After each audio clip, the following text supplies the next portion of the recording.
This is JJ and Alex. I made a name for myself. I told you I won't be denied. As you wrap up your day, it's time to get your fix of the teams you live for and the sports you love. This is JJ and Alex on 97.5, the KSL Sports Zone.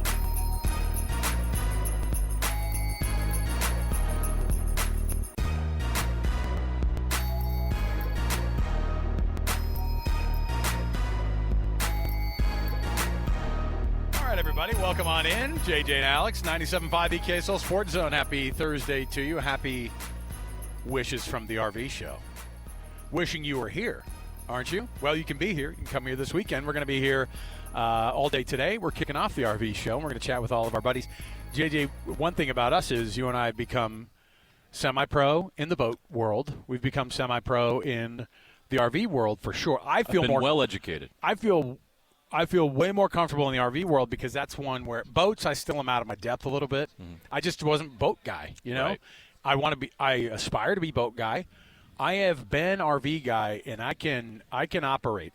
I have been in an RV in below zero temperatures in the Black Hills of North Dakota in November on a way to a BYU. I don't believe you. BYU, Wisconsin. I don't believe you. You want to know why I don't believe you? Why?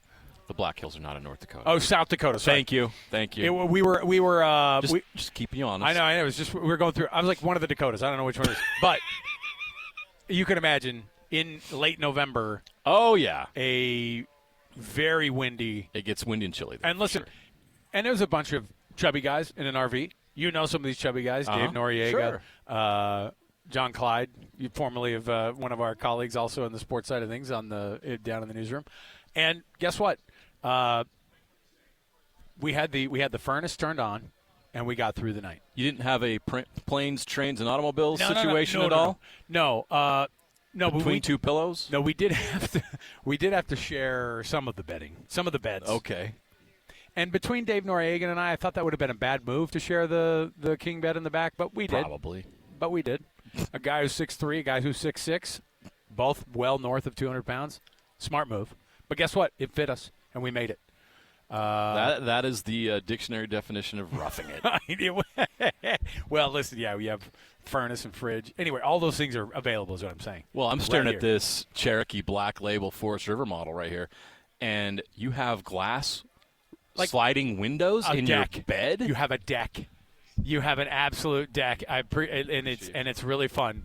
So it's good. JJ signing autographs real quick. Hold on just a second. Absolutely, anytime. Yeah, it's good. I was going to ask him if I could take a picture too.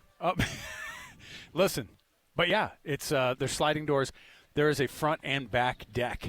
I love it. I've never seen something like that. I don't even have that on my house. No, I've never seen something like that. That's an RV. Yeah, it's a washer and dryer in there too. All right, we're kicking the show off. So probably a spa and sauna in there too. There's definitely. I mean, there's a second level. You see, there's a second level. My goodness. I don't know what's going on in the world of RVs anymore. Once you think that you have the top of the top, they outdo you. Yeah. And then you have to upgrade. So come down to the RV show here in Sandy, hang out, and get yourself all sorts of educated on everything. And even outside the doors, did you see that mini home on the way in? I did. Don't think that I didn't start to think for a second, I thought about putting a shed in the back. What if I just did this? A mini home and just put my kids out there. Just a squatter? Yeah. Just find an open property and just slap that thing down. I just go, sweetie, I'm going to take a couple days. Where at? Backyard. Backyard. See you Monday. I'm out. I'll be at the condo. Oh, my gosh. That'd be a good life. I know. You got ideas. I like that you have ideas. Or I start thinking too. I'm like, where can I put this? Where can I? Can I just get like a piece of land out in Oakley and just park it out there? That's the great thing about coming to the RV show is all of a sudden you can use your imagination and come up with all kinds of ideas. I start thinking for sure. So, but welcome. You can come down and say hi to us and hang out. And we're going to kick our show off though with some college football talk, and specifically some hot G6 talk. I know that might not float your boat all the time, but I'm interested in what the new world of the Pac-12. Of course, here in the state of Utah, we're interested in what the Pac-12 is going to look like. Absolutely, going forward as well. Impact on Utah State and college football in general. I think it's good to talk about. I want to talk right off the bat about what the strongest G6 is now. That matters, right? And so 100%. It matters to be in that conversation at the top because now you're talking about putting yourself in the conversation at the national level in the college football playoff.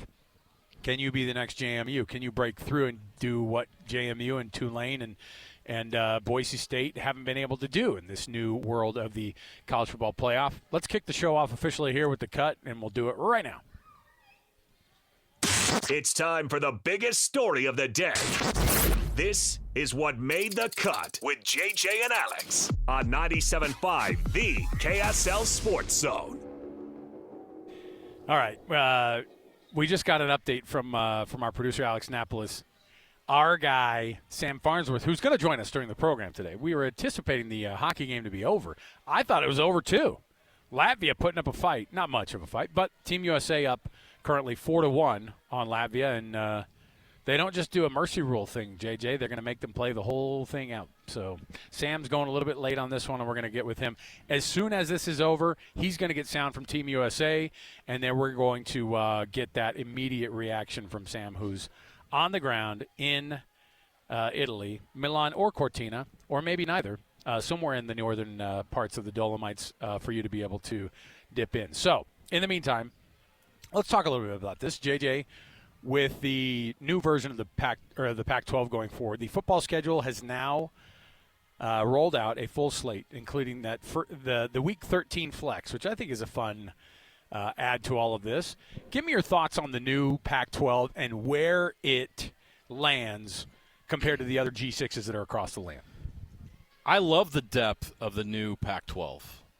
If you look at the depth, it's really good, and if a lot of these programs that are in there, like let's say Colorado State under Jim Mora, can take another step up. They've had some rough years recently, but we've seen what that program can do when things are rolling there. They've had some really good years and some good players and some good teams. Can Colorado State get up to that level that they're used to being at? Fresno State's the same way. Fresno State used to have some great football teams and some great players over the years. They haven't been what they are. Obviously, the David Carr years and Devontae Adams, those were some really good Fresno State teams, and they had a period of time when they were in the WAC where they were really good too.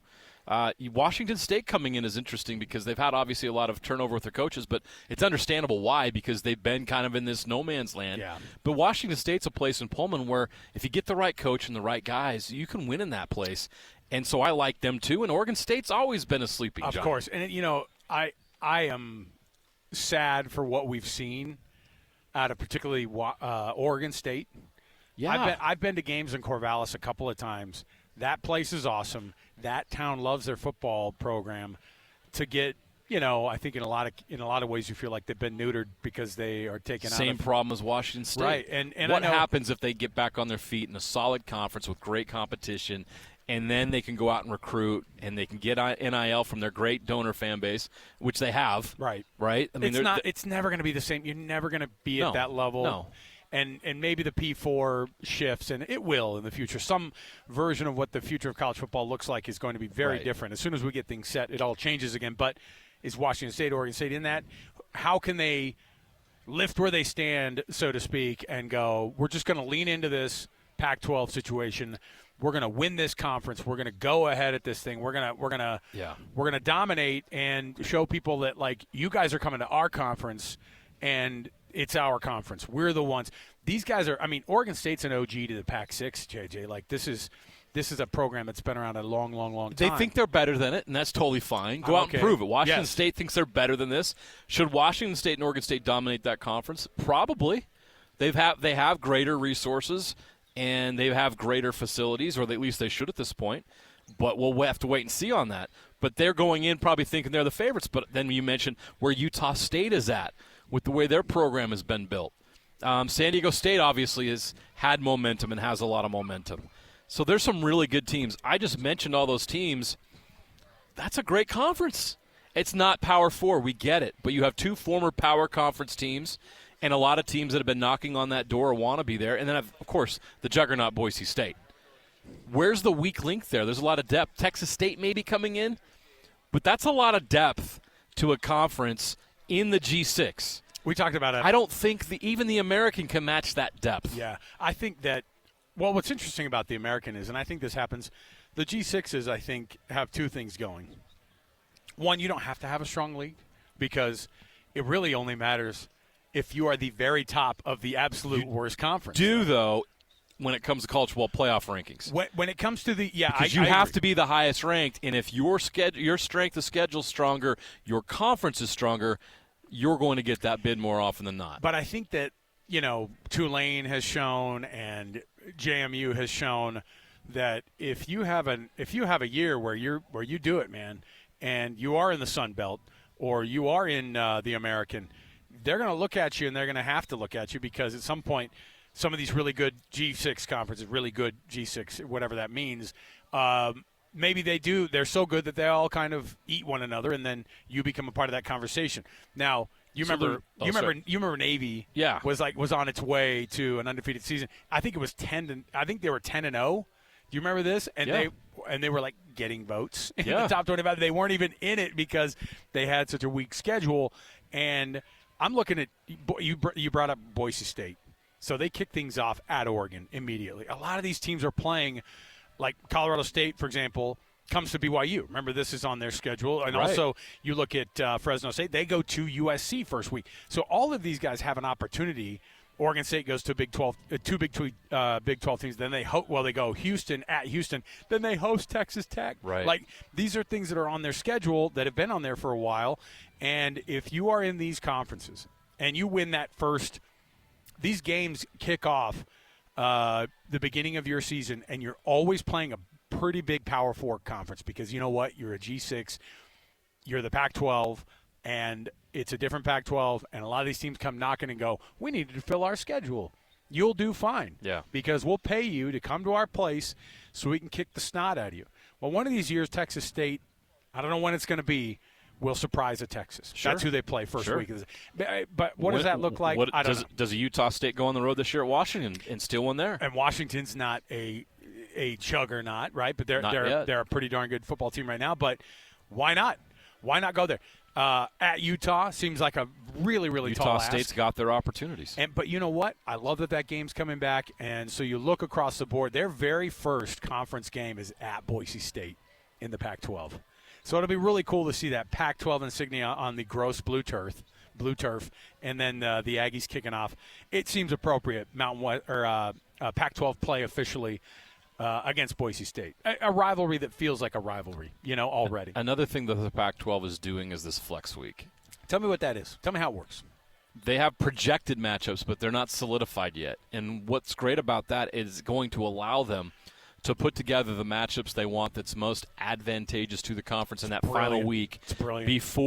That's the November 28th week. That's rivalry week. It's right after Thanksgiving to try to get themselves the best possible matchup in their Pac-12 championship game and also give their other teams a chance to show what they can do in that last week. They're thinking outside of the box. I think it's brilliant. You have to do in 2026 if you're a G6. 100%. And here's what's great about it, too. Well, I don't know what the rules are on the flex, but let's say you have a game where two teams face off against one another at the beginning of the year.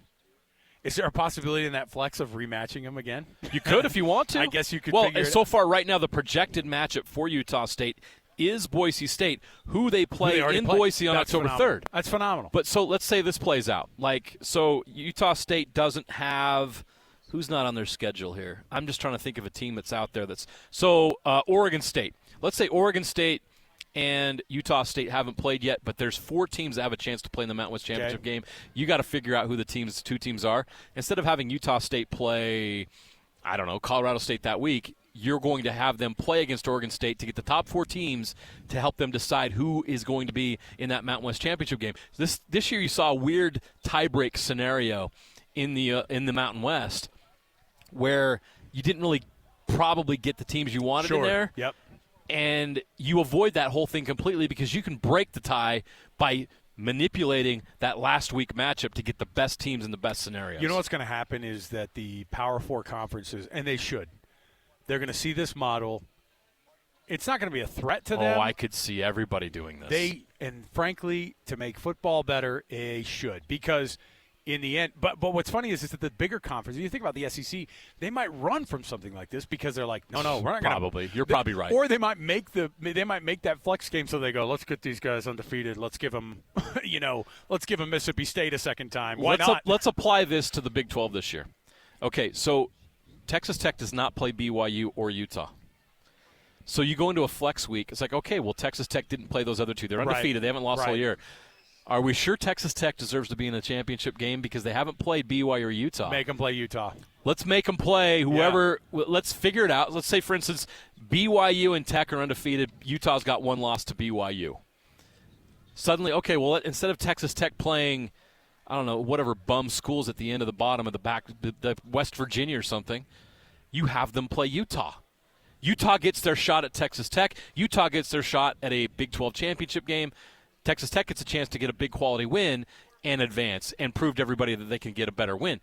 You're starting to strengthen your team's resume because you can manipulate and change the matchup in the final week to help boost their resume, not just for the Big 12 championship game, but for the college football playoff. It's genius, and I would love to see the other conferences implement this. Let's see how it goes in the Pac-12 this year, but unless you see an agenda like that with the SEC where they don't want to find out, maybe the Big Ten doesn't want to do that either.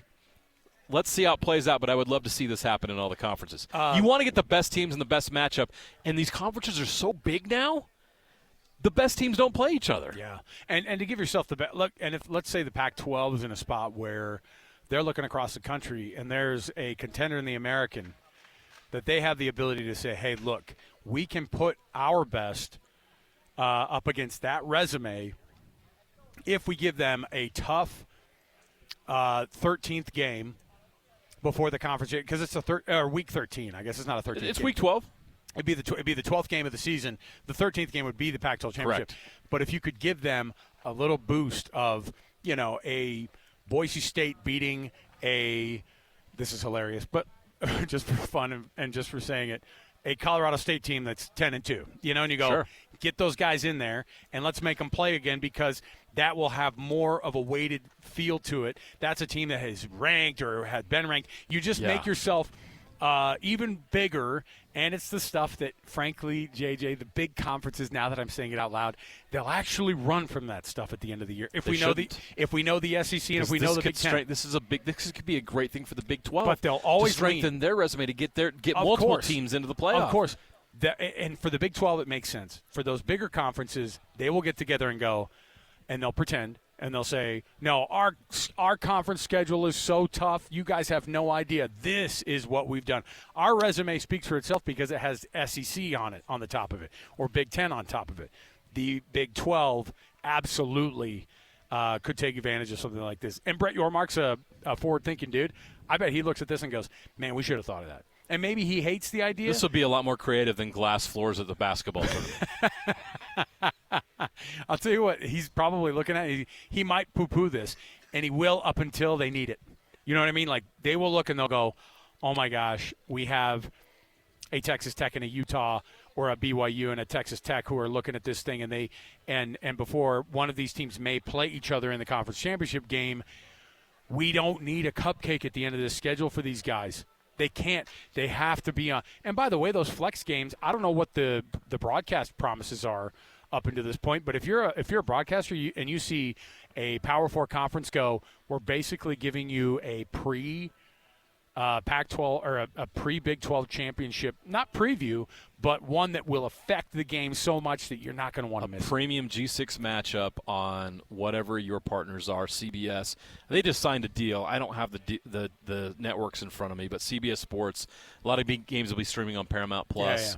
Yeah. I can't remember what other networks are involved in the new Pac-12 deal, but they've got a new deal that they've just came to an agreement on.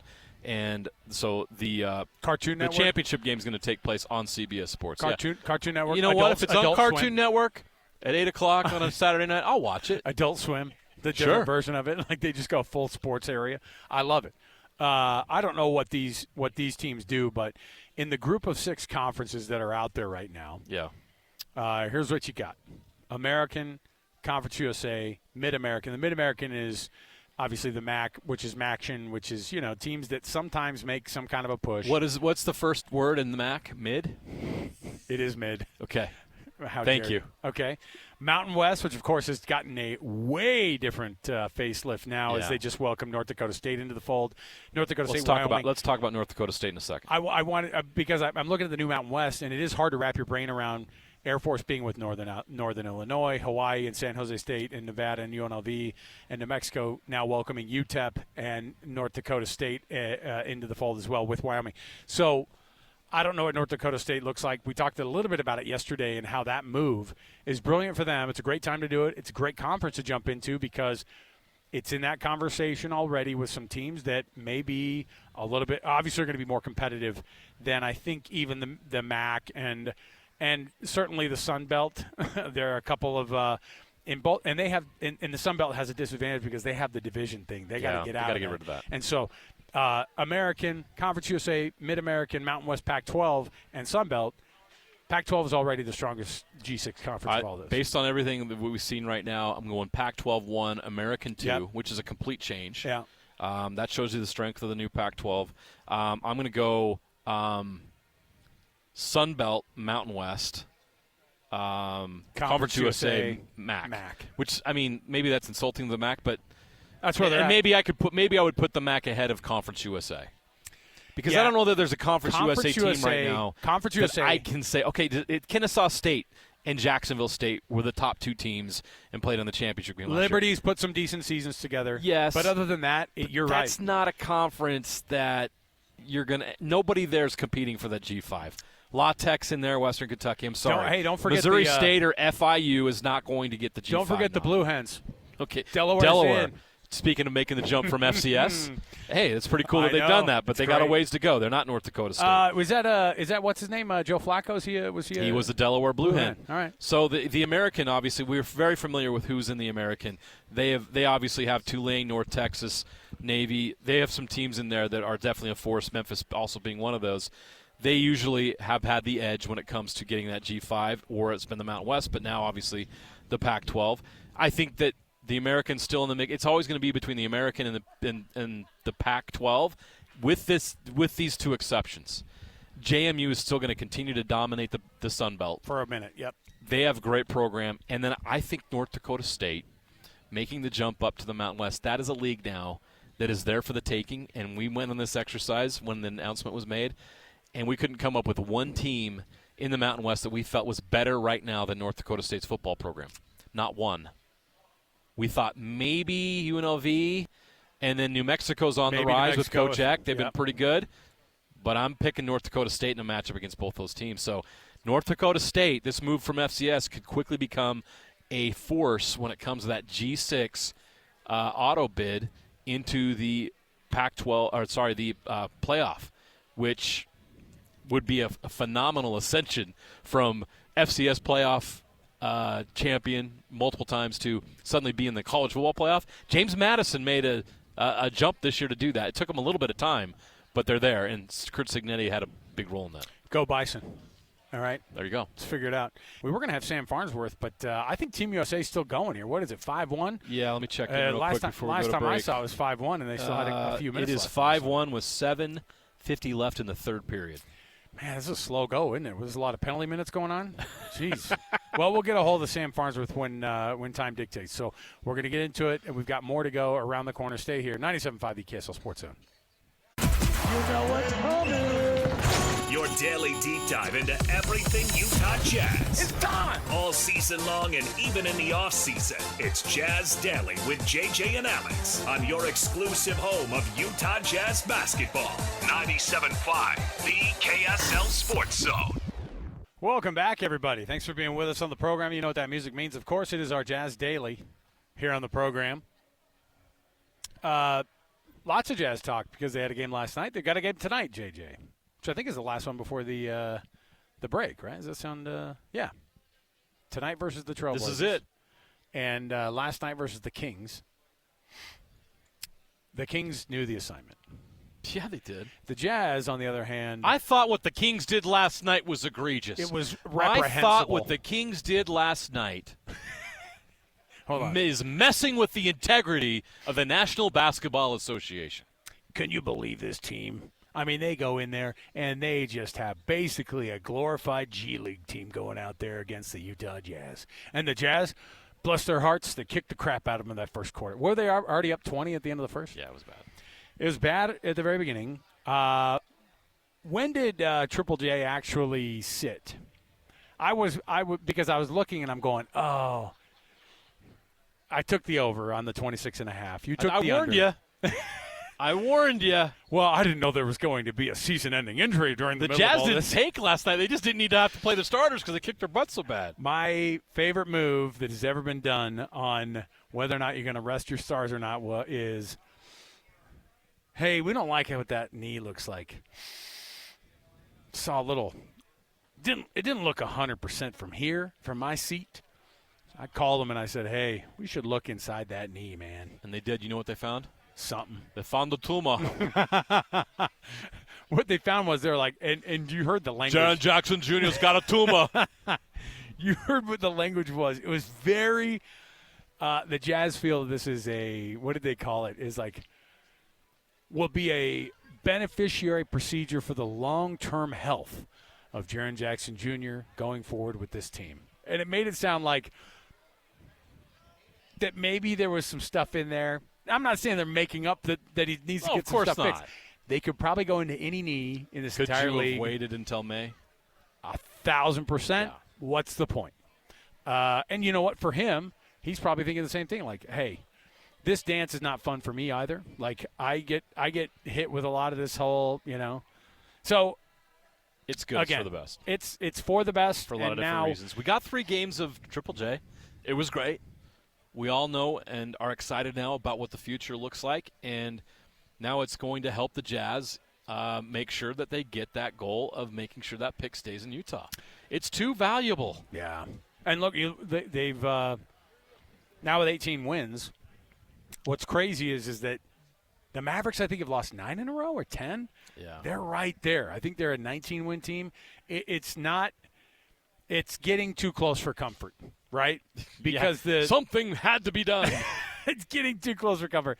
Because even like the Bulls have now like entered the chat on playing those games. Yeah. And so they're a 20-win team. That doesn't feel great either. So all of these things that stare at you, and it's a weird conversation to be having, but I have jumped fully into it after relinquishing and saying, you know what, I'm on board because this is how the game is played. And I know that the integrity of the Utah Jazz is in place. I'm not questioning that at all. I will never question it. I think that Will Hardy is the picture of a guy who wants to be competitive and win. And he's also up against a very weird, very strange moment in his career where he's trying to develop guys and trying to make sure that they get the best talent on this team possible. While also not just handing the best talent to one of the best teams in the league that they can. I mean, it's just it's so weird that the Thunder are like, what do you – look at what they're doing, y'all. And you're like, you guys, come on. Yeah.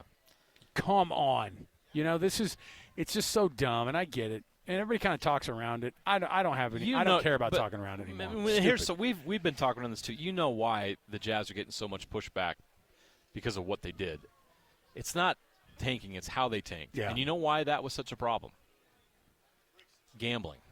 Oh, ESPN. Why do you think the ESPN people suddenly have such an issue with what the Jazz are doing, talking about the integrity of the game? What was it? And what they're doing is egregious. Yeah. And so many angry people on social media. Suddenly all these people on social media hate the Jazz and hate their tank.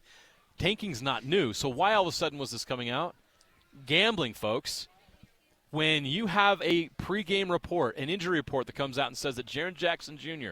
and Lauri Markkanen and Keontae George are playing, people are going to bet on the Jazz to win that game. And when those players stop playing in the fourth quarter and try to lose, they mess with the gamblers. You never mess with the gamblers. We have this the discussion. Gamblers are the reason why everyone's upset. And these entities that are in bed with the gamblers are upset because it's bad for their business. So they're going to have backlash about it. On Monday, when you and Alex Naples, our producer, were on a date at the Super Bowl still. That's right. I said no to the street glizzy. And I'm grateful I did. I forgot that's his new nickname. It's just Street Glizzy. Street Glizzy. So when you guys were on your when you guys were on your Super Bowl date, touring the food options of San Francisco, we had this discussion because I think at one point one of the betting houses was discussing whether or not to take teams like the Jazz, like the Kings. Who else is on that list? Like the Pelicans, whomever. All the people that are at the very bottom, they just go, look, we might just take them off the board. Indiana. You might just take them off the board. Washington. And it's probably worth it. I'm telling you, I don't know why this would be talked about right now for the first time. Like, the tank happens with 2 to 3 teams. This year it's 4 or 5 or 6 or 7. It's 10. It's so many guys going after this because the class is so deep. I can't believe that they're first having this discussion now about taking teams off of the over-under on wins situation and how that works right now, because you probably should have done that in the first place. You know why? The NBA's been doing this forever. You have teams who are making themselves bad on purpose, which is the antithesis of what these betting houses want. They want to get a straightforward game. They want to get guys, and they want to get a decent line on it. They can't get it on a night like that. I mean, I was watching last night. The game last night in Salt Lake City was the biggest joke of a game in probably the entire season. Yeah, it was. It was awful. You took your kids to that game. I hope it was a $5 ticket to get into that upper bowl, because it was not a great basketball game to watch. You did get to see Jaren Jackson Jr. for the first time in a Jazz uniform at home, and that's great. But you're not getting a lot of positivity right now out of this entire league. And 30 teams can't be contenders every year. 10 of the teams, 9 of the teams, 8 of the teams, whatever it is on any given year on how good the draft class is, are going to make an attempt to make sure that they're the top of the class of being the bottom of the class. And that's the way that this game works. So Jaren Jackson Jr., season-ending knee surgery, fine. Do whatever you need to do to get that guy 100% so that next year Walker Kessler, hopefully, cross your fingers that those negotiations go well. I feel good about it, even though I think there's some mending that has to be done. What kind of mending are you talking about? Just the money side of it? Well, yeah. Well, I think you have listen. You have somebody who thinks we're all human beings, okay? And all of you listening, you have to understand. You have a place where you work and you think you know what you're worth, and then you find out that your boss doesn't think you're worth as much as you think you're worth. It hurts your feelings. He's got that hot UCCU money, I thought. It's insulting. You got to get over that. But eventually you and your boss sit down, you come to an agreement, and you try to meet halfway. I think that Walker Kessler's camp, and I think it's more his agent than him himself, is probably upset with the Jazz. Oh, sure. They come to a conclusion and they meet halfway on this, or somebody out there puts up a crazy bid and signs him to a crazy offer sheet. The Jazz are going to match that offer sheet. And that's the gamble that the Jazz play in this, is we've seen this over and over again. When you want to let another GM dictate the market for you with a free agent, restricted free agency, you put yourself at risk of losing that player. It is tough because you end up matching a contract you didn't want to match, when if you could have just simply talked about it last summer, you could have maybe split that gap. Well, you certainly wouldn't have the. So what you have now is, it's not just that. You also have a guy who's going to come in and go $36 million, $49 million, $52 million, $58 million, and so he goes, "What about me, man? Right. I'm on my way to these types of numbers too. It looks like you guys value other people over me." And the answer is, this is a 5-person starting group that we have to put on the floor, and we have to pay a lot of money. They're going to have to pay a lot of money to Keontae when it's time. They're going to have to pay a lot of money. That's next summer. That's crazy, because in my mind it doesn't start until after next season. Right. But they've got to make that extension happen. So it's crazy. His rookie deal is going to be up already, right? And so that first post-rookie contract negotiation for him, it feels like it's early because he's done so well now. He's earned a max. And he has. And it's crazy because then you're going to go into, cap hell very quickly if you don't play your cards right. This is why what happened when this trade for Jaren Jackson Jr. went through, who was thanked for allowing it to happen? It was Ryan and Ashley Smith. Why did they have to sign off on this Jaren Jackson Jr. deal? because this is going to put them into luxury tax territory. Once everybody's signed and they built this team out, it's going to be very expensive. Wild. But the Smiths are willing to pay it because this is what they were looking forward to all along. This is why, talking to Ryan, he talked about the pain. I had a conversation with him. He said, this is going to be painful. We know it is, but it's going to be worth it in the end. Guess what? The end is here. The pain is over, but now he's absorbing the pain financially. The payoff is now that. He's willing to do it because this was the vision all along, was building a roster that could win a championship. And if they hit with this lottery pick coming up and they keep it and it's a top 3 or a top 1, then you all of a sudden added the potential superstar to this group that's already great. And then you're competing for championships, which was the goal all along. It's interesting because, yeah, and you bring up the Smiths because it's been Ryan Smith, Ashley Smith, the Utah Mammoth, and then we think about the Jazz and we go, Danny and Austin Ainge, Justin Zanuck, and of course the Smiths. They're kind of focusing on Ryan Smith is a basketball guy. Like, he can't wait, and he's a hockey guy too. You can be both.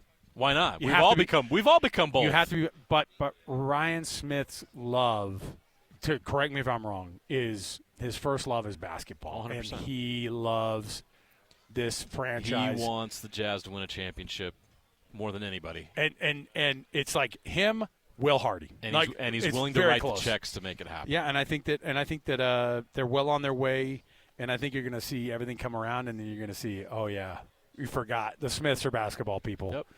Don't forget they're basketball people. All right, we'll take a break. We'll come back. When we return, we're here at the RV show, and we'll chat with one of our great friends here from the RV show. Robbie Jensen is going to join us from the RV store of Utah. Just so happens to be my next door neighbor. Like not near me. What are the odds? Not near me. Like, he has to call me and tell me to tell my kids to go to bed.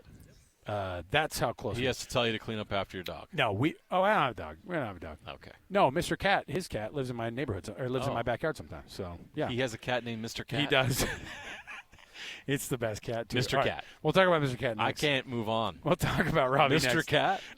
This is going to come up. It's a real. This is going to come up. He's a real person. He's a real cat person. Okay, we'll come back. We'll talk with Robbie here at the RV show. 97.5 VKSL Sports Zone. Listen, everybody. Real-life hypotheticals to get your brain churning. As JJ and Alex ask, would you rather?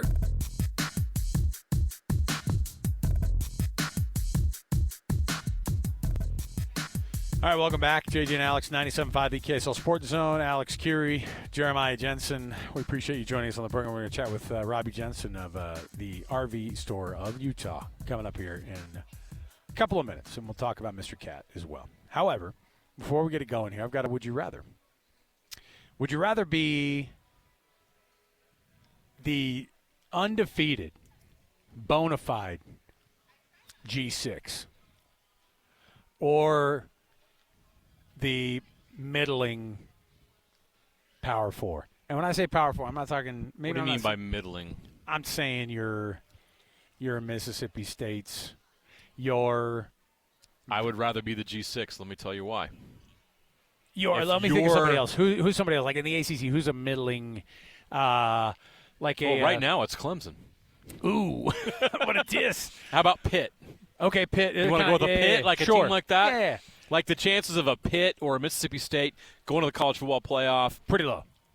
They're extremely low, right?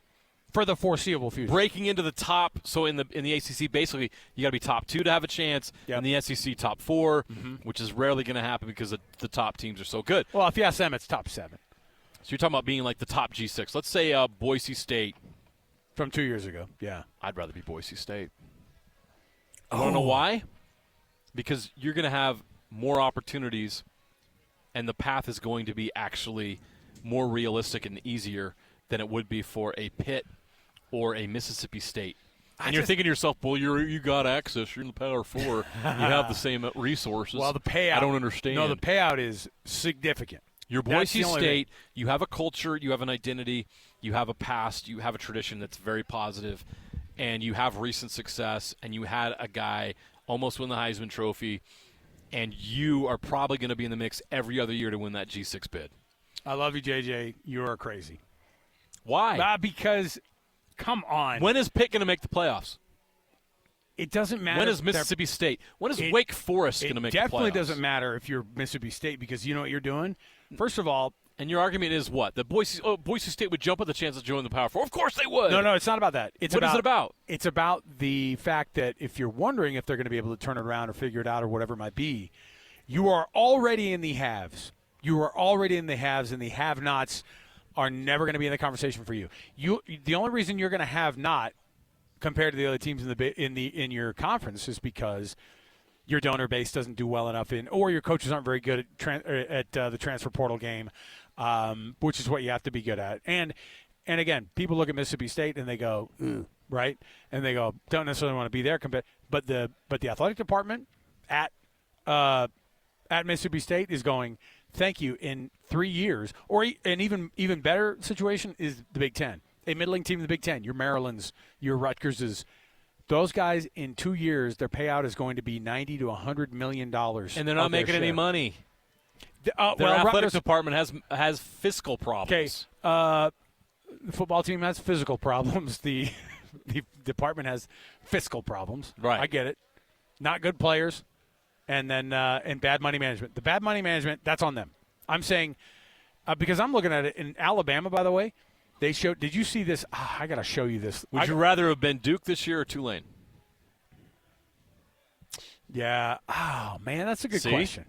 See? That's a really good question. Duke won the ACC championship. That was supposed to be an auto bid. It was not. It was not. But I will say this: James Madison got in ahead of Duke. But Tulane. James Madison. But Tulane and James Madison both ended up being jokes in the college football playoff. But even as jokes, they actually deserved it more than Duke, which was the ACC champion. I think playing 4 years at Duke, I would take those chances versus playing 4 years at Tulane. Well, when we're talking about education, but that was a different I'm not talking about education. No, that's not even a thing, JJ. That's not even a thing. Well, their quarterback loved it so much he couldn't wait to get out. He was there for 1 year. Oh, my goodness. He was, ironically, at Tulane the year before. They must have been so Darian mad. Mensah, who's now the quarterback at Miami. They must have been so mad when Miami must have been so mad when he signed the deal because they were like, oh, my gosh, we're going to have to pay these freaking guys. Yep. All right, but they were willing to do it. Yeah, they were. We'll take a break. We'll come back. More to go. 97.5 EKSL Sports Zone.